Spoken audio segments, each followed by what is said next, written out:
So I'm very fascinated by some of the things that Disney did in terms of coming up with new technologies or partnering with other companies to engage in those technologies and do something interesting. So here's a case with the WEDway PeopleMover that actually uses linear induction motors to propel the vehicles along the track. And it's actually very clever the way they do this. And I want to delve into it a little bit more. You see, the idea for a people mover was in Walt's original plans for what he had in mind for his progress land, his progress city, his experimental prototype city. When he first started drawing up the details and thinking about what he wanted it to do, he wanted to have a place where people could live and work in a new kind of community.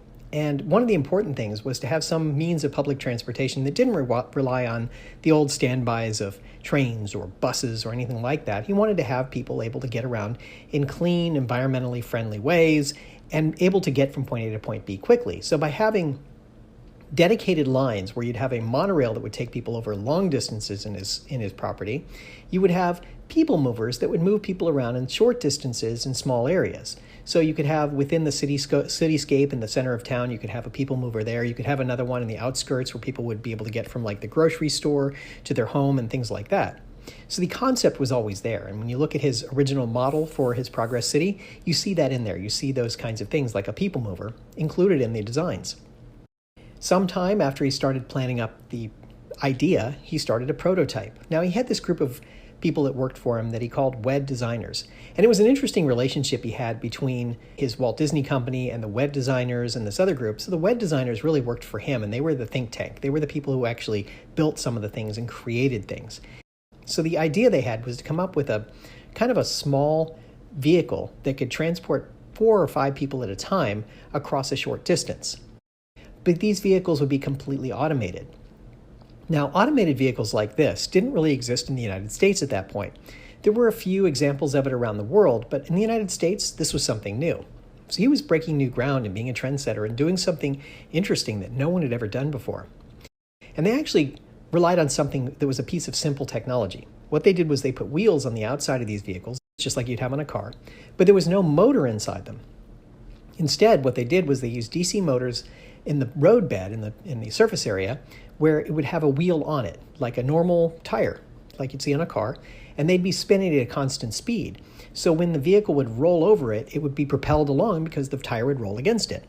It's kind of like if you think about the machines they use for pitching in baseball, where you put the ball between 2 tires and it spits it out and sends it a distance. Same principle applies. You're just going to be rubbing against the bottom of the car and it'll propel the car along. And by changing the speed of the tire on the ground, you can actually speed the car up or slow it down. So the concept was great. They had this really unique idea. So they decided to prototype it and build it at Disneyland. And because they were using tires, they went to Goodyear and asked Goodyear if they'd be willing to sponsor this attraction, this idea for a people mover. And Goodyear, because they supplied tires, thought it was a great idea because they might be able to use the same idea in other things, plus they'd get the sponsorship and get people to see the Goodyear tires and so on. So they actually sponsored the attraction when it was first built.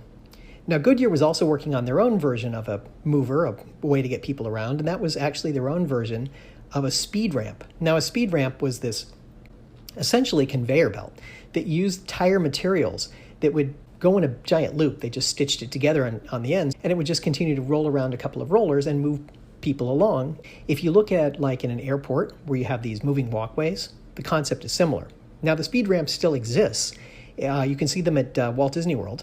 They go up to the people mover. They did build them in there. You can also see them at Disneyland and Walt Disney World and the Pirates of the Caribbean and a few other attractions where you have these moving ramps. They're Goodyear speed ramps. So Goodyear had this technology that they were willing to share with Disney because they got a chance to see how well it interacted with large numbers of people going along it. So here you have this perfect storm of what exactly Disney wanted.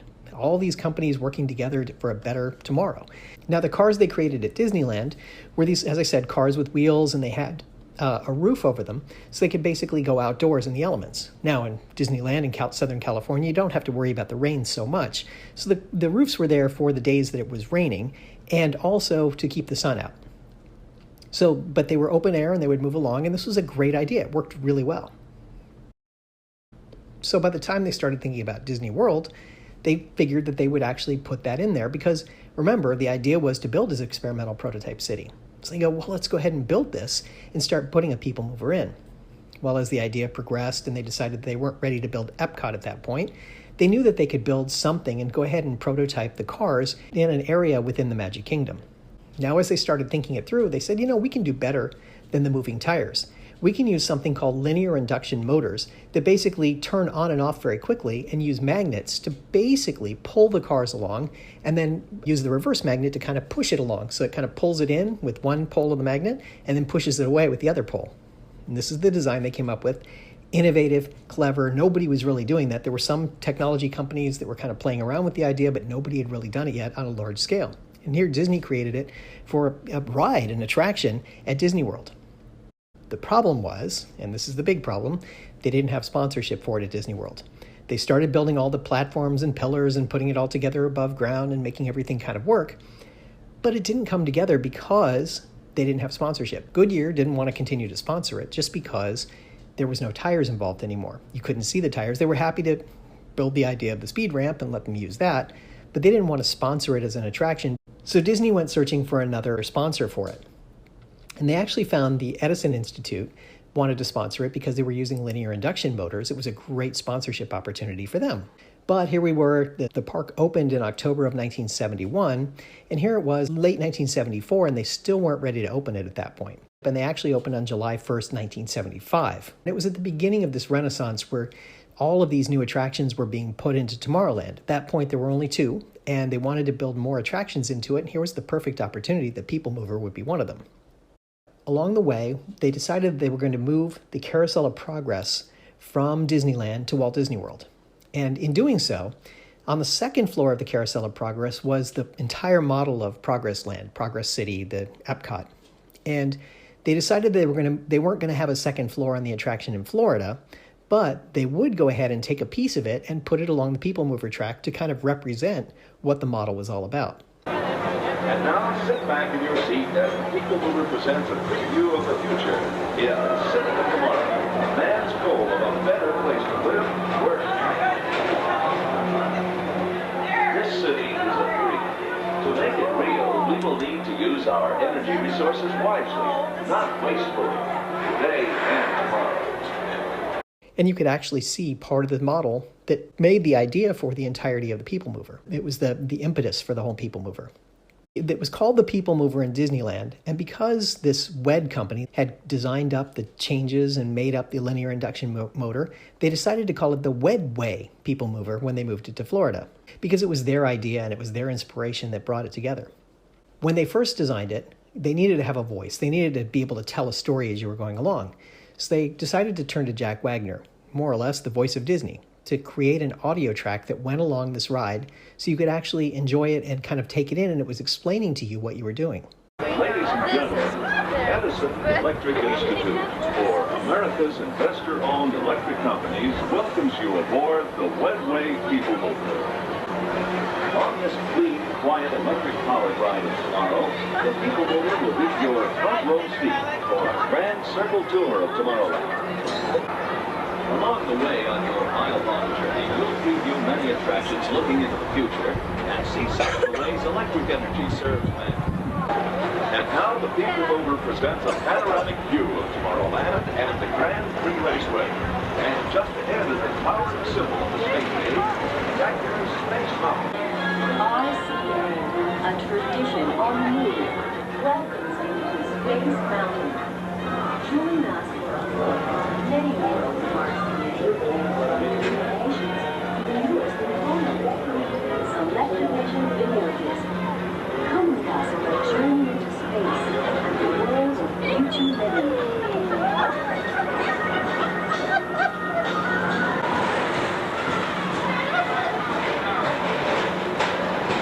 The rocket ride through Space Mountain is really out of this world, but you can also see the home of future living inside Space Mountain without taking the rocket ride.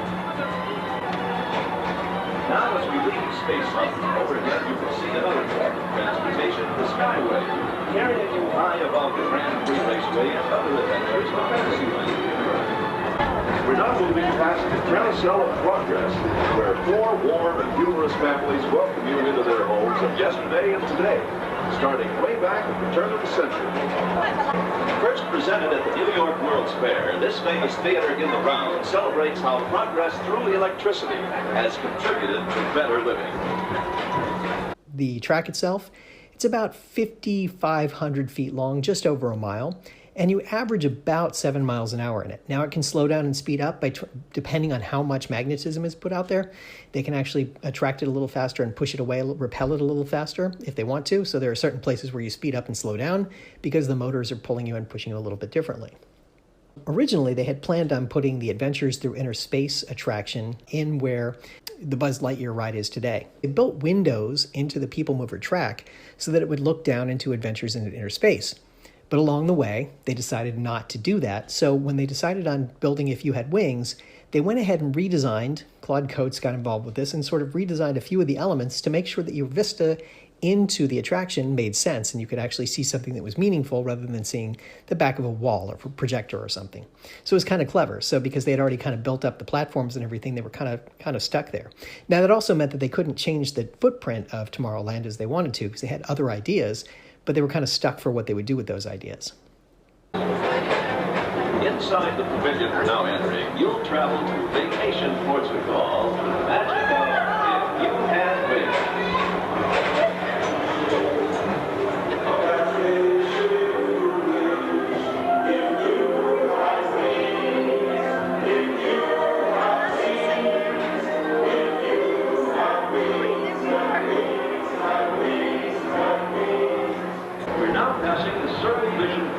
Where you can see magic carpet around the world, presented in a full circle motion picture. Now as we approach the PeopleMover station, our grand circle tour of Tomorrowland is coming to an end, but not to a stop, aboard this transportation system that never stops. Really, this was just a means to see if Disney could find a way to move people around in a short distance as they thought about what their prototype city was going to look like. So you could have people moving around throughout the community that you're building. But over time, they decided that they weren't going to be able to get Epcot together, not in the way they originally envisioned it, but they could still use this technology, and perhaps it could be a model for the future.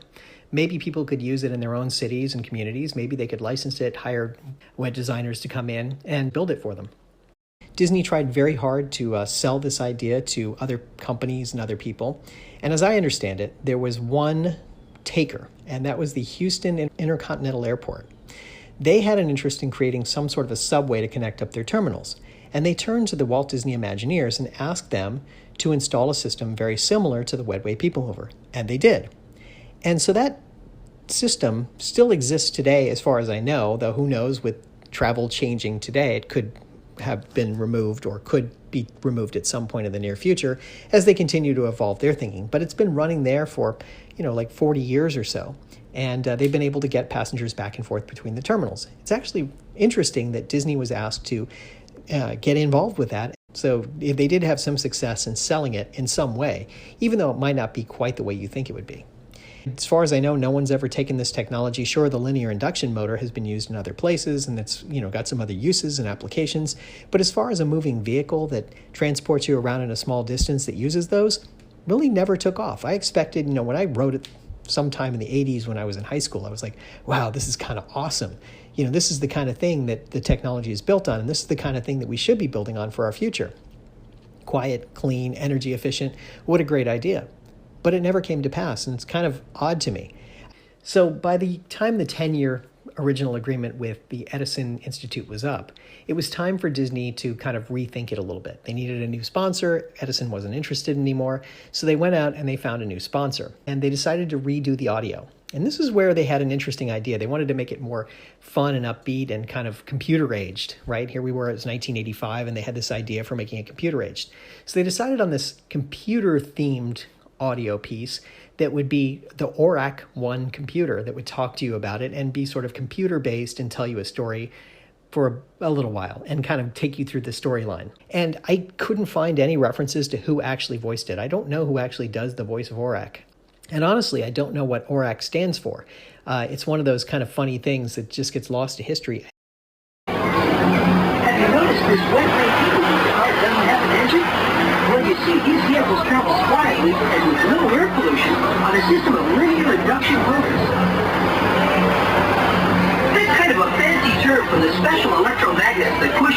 vehicles around Tomorrowland.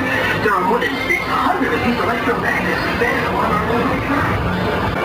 Sundays, systems like the roadway people are developed for your own city. They can even be used for transportation inside buildings. Well, this could lead to new concepts in city planning. Here's just such an idea for a model city in the future. The tallest building you can find living, working, and shopping areas in a central location. There's even an airport and an amusement park. Well, this is ORAC 1, your commuter computer, saying I hope you've enjoyed traveling aboard the WEDway PeopleMover. And now, I'll return you to station control.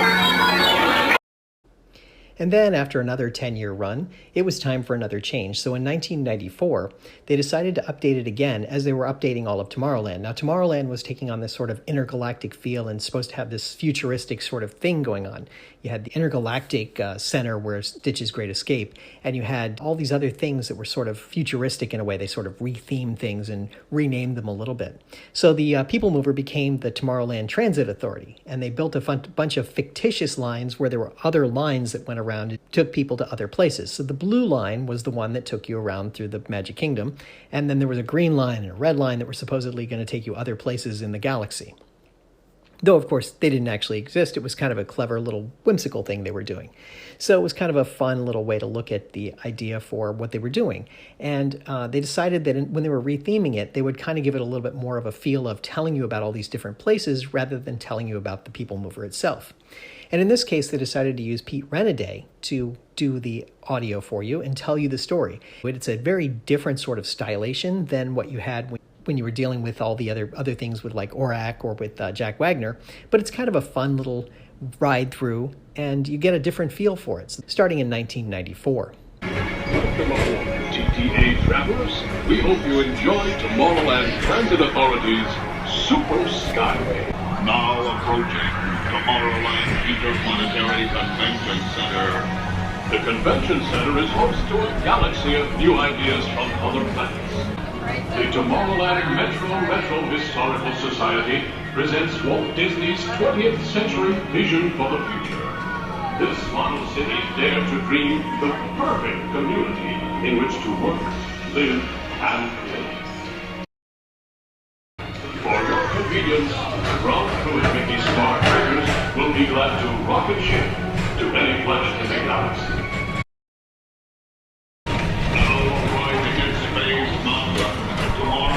Gateway to the Galaxy, presented by Federal Express.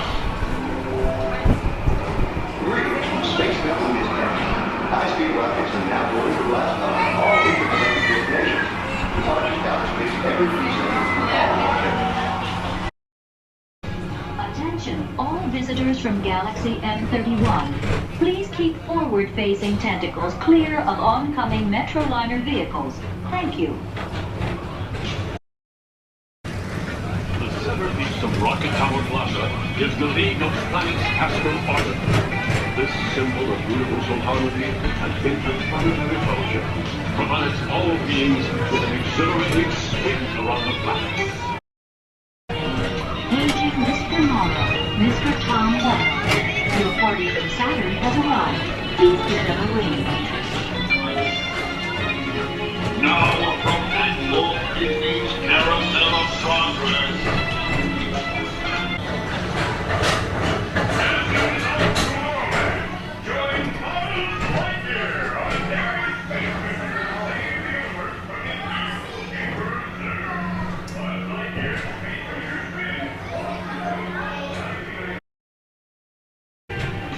Today at the Metropolis Science Center is the greatest invention of all time, a time machine.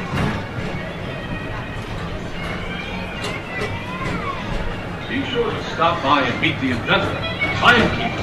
He'd love to take the time to take you through time.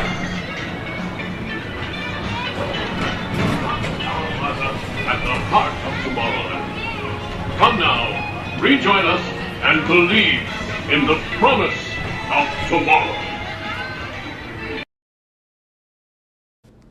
Now, Renaday gave it kind of that feel of being an intergalactic society downtown area where you were kind of going around in something that was unfamiliar yet very familiar. It was kind of clever the way he did it. So then finally, his narration lasted until 2009, when Disney started rethinking the whole theming of Tomorrowland yet again, and doing the retro piece again, where they were looking back at Tomorrowland as something in the past with a forward vision. So they decided to retheme the People Mover again and make it something different, and this is where they brought in Mike Brassel to do the voiceover. And it's similar in its styling, but it's a completely different narration, and there's a lot of spaces where there isn't a lot of talking going on, because they just let you enjoy the ride. Welcome aboard the Tomorrowland Transit Authority People Mover, your quiet and carefree highway in the sky. We invite you to sit back and relax. Along the way, you can preview many of the exciting places you'll want to be sure to enjoy today while visiting this land of tomorrow. The People Mover is the perfect vehicle for people watching, so keep your eyes peeled. You never know who you might see. And now, Tomorrowland Transit Authority proudly presents Progress City, Walt Disney's dream for an experimental prototype community of tomorrow. Progress City was the inspiration for Epcot, and many of its forward-thinking ideas have been realized throughout Walt Disney. We're now approaching Walt Disney's Carousel Progress. Inside this rotating theater, 4 families welcome you into their homes of yesterday and today, starting way back at the turn of the 20th century. First presented at the New York World's Fair, this legendary circular theater celebrates the progress that has made our lives better. It's a perfect reminder that there's always a great, big, beautiful tomorrow shining at the end of every day. All in all, Space Raiders, this is Buzz Lightyear. Report your summer pressure and join me on this scary space. See you at our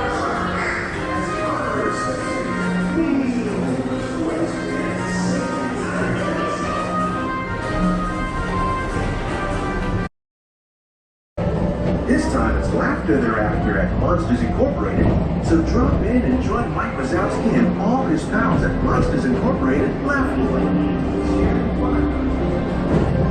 Yeah, very good. Keep it moving. We're on a tight schedule here.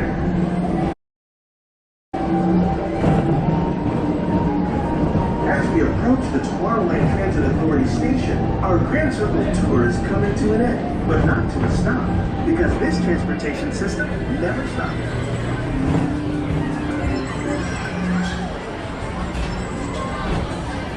Thank you for joining us on the Tomorrowland Transit Authority People Mover. It's been a pleasure to have you aboard. Enjoy the rest of your day and have a great, big, beautiful tomorrow.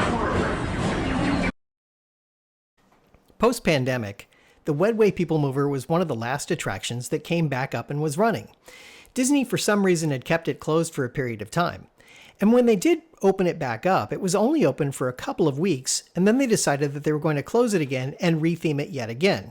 So in 2021, they put out an open casting call for someone to come in and redo the voiceover so that it would now be ORAC 5 who would be guiding you on your journey.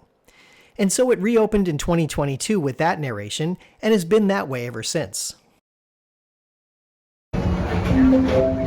Now approaching Tomorrowland Transit Authority Station.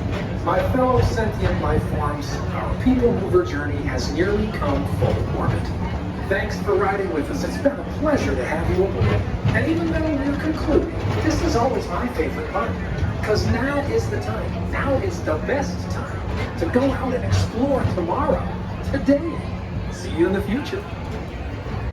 And there you go. That's the story of the WEDway People Mover, aka the Tomorrowland Transit Authority, that kind of fits into Tomorrowland in the way that they've themed it up. Now, the differences here between here and the California version, of course, were the linear induction motor. There was a roof over the entire thing to keep out the rain and the sun and the Florida weather. And overall, it was a little more consistent in its operation. You know, you go up the speed ramp, you get on a little moving platform that's moving at the same speed as the cars themselves, and then you can get on it very easily. And then again, it speeds up and slows down based on the linear induction motors, but then the cars catch up to each other and they all come together at the end. It's very clever the way they've designed it up. It's a very smart design, very elegant in a way. I know Disney had other intended uses for it. They were going to put it around parts of Epcot. In fact, if you walk through Epcot and look at some of the buildings and the way they're constructed, there's sort of a 2-story arc there, and you can see where there might have been a platform that would have come through some of the buildings. So the one example I'd give you is if you ever go over to Living with the Land. If you walk down to the first floor and you look up, you can kind of see some alcoves up there that look like they could have been stations or drop-off points that would have been for a people mover, because the buildings were originally designed with that in mind. So it's kind of interesting that they had kind of thought it through, even though they never constructed it. The building had the design in mind. There was also a plan, since the area that became the Disney Village Marketplace and now Disney Springs was going to have a people mover that moved around it so you could get from one part to another as part of that. And they were also going to have a monorail that was going to take you into it so you could actually leave the Magic Kingdom, go to the Transportation and Ticket Center, and then go to the over to this downtown Disney area, and then you could take the people mover around there. But it never came to pass. But they had the idea. It was always on the drawing board, and it was really kind of interesting that they thought it through, had a plan for it, and then just never came to fruition. And part of it had to do with money, certainly. Disney was always kind of strapped for cash as they were looking at things, and they always needed a sponsor to buy into it in order to build some of the bigger, more ambitious things that they had in mind. Today, that's not so much of an issue. They've got so much operating income, it's really not a problem. They can do whatever they want, but they still look for sponsors where it makes sense, and they can do some partnership ideas. So it's kind of an interesting thing. But there you go. That is my look at Walt Disney World's People Mover, the WEDway People Mover, the Tomorrowland Transit Authority, whatever you want to call it. This idea that Walt had generated, this concept that he had for moving people around in small distances in a location. It was so clever and so unique. And really, it's just a transportation system. And if you can believe it, this used to be a D-ticket attraction. There, I finally got it out. The D ticket would have been the second highest, E being the highest, really good attractions, D being the next best. This was a D ticket. It's unbelievable when you think about it. It was just a transportation system, but people loved it. And it was, they wanted to, rake in a little bit of money, even though it was like only, 25 cents or whatever it was to get a D ticket. They were just taking a little bit of money to help its operational costs, defray some of the costs there. And so people really loved it. And over time, it's become this sort of amazing thing that people look at and they just think it's a really cool piece of technology, kind of a nice attraction, kind of a fun ride. Even though it's really just a transportation method, it's really pretty neat that it still exists today. It is one of the more amazing attractions at Walt Disney World, even though it really is sort of a throwaway.